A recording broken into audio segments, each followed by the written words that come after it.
Hello बच्चों, आज हम कक्षा 12 इतिहास का पाठ 2 पढ़ रहे हैं। पाठ का नाम है राजा, किसान और नगर। प्राचीन भारत है, राजा, किसान और नगर पाठ का नाम है। और इसमें जो टॉपिक हम पढ़ रहे हैं वो है अभिलेख। अभिलेख को अंग्रेजी में एडिक्ट कहते हैं, EDICT, एडिक्ट। प्राचीन काल में राजाओं, महाराजाओं, शासकों द्वारा अपने आदेशों, निर्देशों और प्रजाहित के कार्यों को पत्थर या धातु की विशाल प्रतियों में उत्कीर्ण करवाते थे। इन्हें अभिलेख कहते हैं। प्राचीन काल में हम जानते हैं कि संचार के साधन उतने उन्नत नहीं थे जितने आज हैं। तो राजा, महाराजा और शासक जो थे वो अपने आदेशों को, अपने निर्देशों को और जो भी वो प्रजाहित के कार्य कर रहे हैं उन्हें कैसे प्रजा तक पहुंचाते थे? पत्थर की विशाल शिलाओं पर या धातु की पन्नियों पर उन्हें उत्कीर्ण करवाते थे। उत्कीर्ण का मतलब उनको लिखा नहीं जाता था, खुदवाया जाता था। खुदवाने को कहते हैं उत्कीर्ण। उत्कीर्ण करवाया जाता था और उन्हें ही क्या कहते हैं? अभिलेख कहते हैं। ठीक हो गया।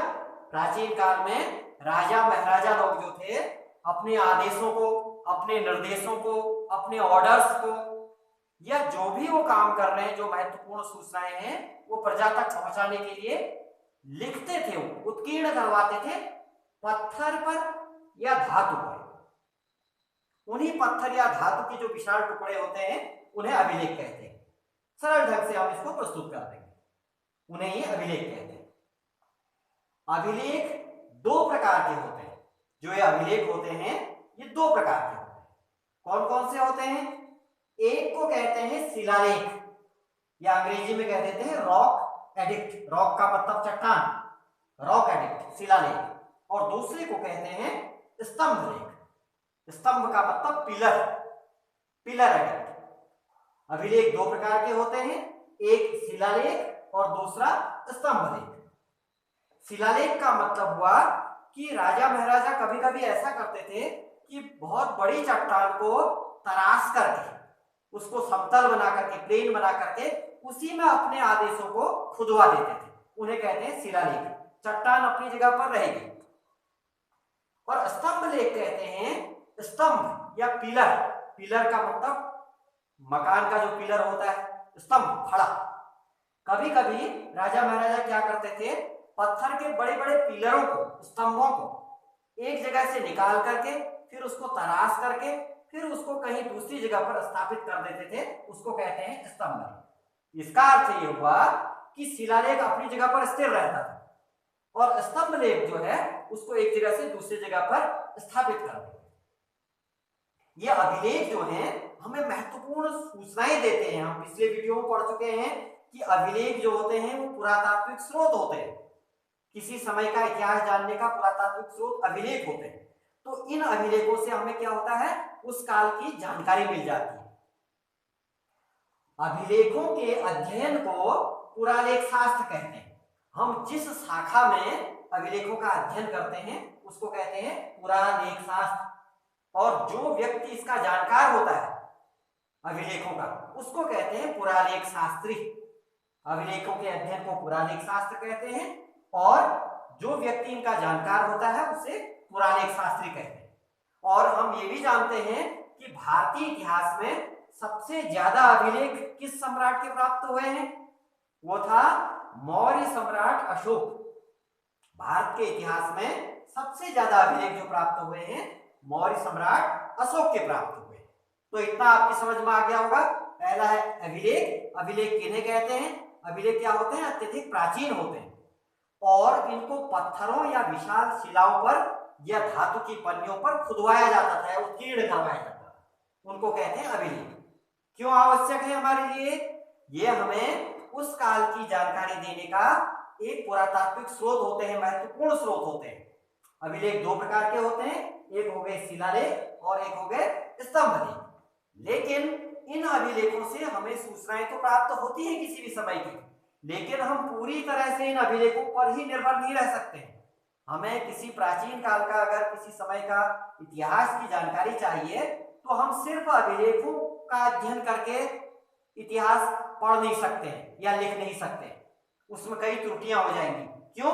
उनको कहते हैं अभिलेख की सीमाएं। अभिलेख की सीमाएं का मतलब अभिलेखों की कमियां, हम कितनी हद तक हम अभिलेखों पर निर्भर रह सकते हैं, उनको कहते हैं सीमाएं। अभिलेख तो हो गया, अब इनकी सीमाएं क्या क्या है, यानी कि हम पूरी तरह से अभिलेखों पर निर्भर नहीं रह सकते, हमें इस पुरातात्विक स्रोत के अलावा साहित्यिक स्रोत भी देखने पड़ेंगे। अब इनकी सीमाएं क्या है, कमियां क्या है? पहली कमी है अत्यधिक प्राचीन होने के कारण अक्षर मिट जाते हैं या धूमिल पड़ जाते हैं, ये बहुत महत्वपूर्ण है।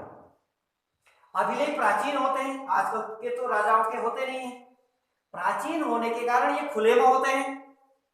खुले में होने के कारण 2000 2500 अगर हम मौर्य सम्राट अशोक के ही अभिलेख लें तो लगभग 2300 वर्ष पुराने, 2300 वर्ष पुराने। तो खुले में होने के कारण वर्षा, धूप, धूल के कारण इनमें जो खुदे हुए अक्षर होते हैं वो क्या हो जाते हैं, या तो मिट जाएंगे या धूमिल पड़ जाएंगे, तो इस कारण इनको पढ़ पाना असंभव होता है। पहली कमी है, कमी को कहते हैं सीमा। दूसरी, कभी कभी इनकी लिपि अपठनीय होती है। अपठनीय का मतलब लिपि तो लिखी हुई है लेकिन हम उस लिपि को पढ़ नहीं पाते, अभी तक पढ़ पाने में असमर्थ हैं हम उसको। जैसे हड़प्पा सभ्यता की लिपियां वहां की बहुत सारे बर्तनों पर, मोहरों पर मिलती है हम, लेकिन उस लिपि को हम पढ़ नहीं पाते। कभी कभी क्या होता है, अभिलेखों की लिपि को नहीं पढ़ पाते। तीसरा है कि अभिलेख समाज का संपूर्ण वर्णन प्रस्तुत नहीं करते। अब हम कितनी ही विशाल पत्थर की शिला ले लें, उस पर उस शासक का संपूर्ण इतिहास नहीं आ सकता है। महत्वपूर्ण चीजें होती हैं अभिलेखों में, लेकिन सारी सूचनाएं नहीं होती। कुछ कुछ सूचनाएं होती है, राजनीतिक सूचना होती है, लेकिन किसानों के बारे में, अर्थव्यवस्था के बारे में, प्रजा के बारे में इतना उन अभिलेखों पर लिखा नहीं जा सकता है, क्योंकि वो एक सीमित टुकड़ा होता है, चाहे कितना ही बड़ा हो। तो इसलिए हम सिर्फ अभिलेखों से उस काल का संपूर्ण इतिहास अध्ययन नहीं कर पाते। धन्यवाद।